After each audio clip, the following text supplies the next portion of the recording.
Welcome to Diabetes Every Day. I'm Toby Smithson and I'm back today with a diabetes-friendly recipe to share with you.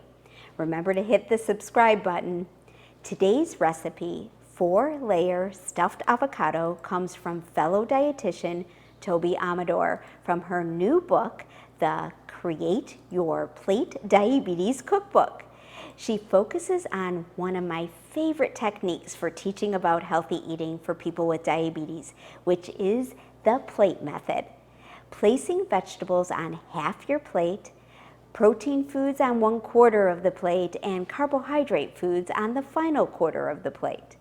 Let's start preparing this no-cook and so easy recipe using a favorite ingredient, avocado. Here are all the ingredients. 1/3 cup canned, no added salt, black beans, drained and rinsed. 2 avocados, halved. 4 tablespoons non-fat plain Greek yogurt. 4 tablespoons salsa. 4 teaspoons reduced fat shredded sharp cheddar cheese.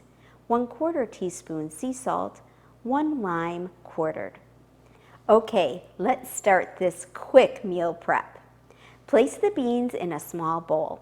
Using the back of a fork, mash until they reach an almost smooth consistency. Make sure the pits are removed from the avocado halves. In the center of each avocado, layer 1 tablespoon of the beans, 1 tablespoon of the yogurt, and 1 tablespoon of salsa, and sprinkle with 1 teaspoon of the cheese. Sprinkle the salt evenly over the avocados. Serve each avocado half with 1 slice of lime to squeeze over the dish.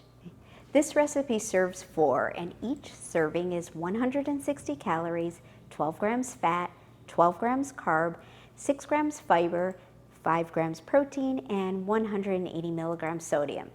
If you'd like to boost the protein in this dish, you can fill the avocado with the tuna mixture, which is another recipe in Toby's book. My recipe creating friends are so amazing, and I know you'll love the flavors in this dish. Here's to your health. Enjoy.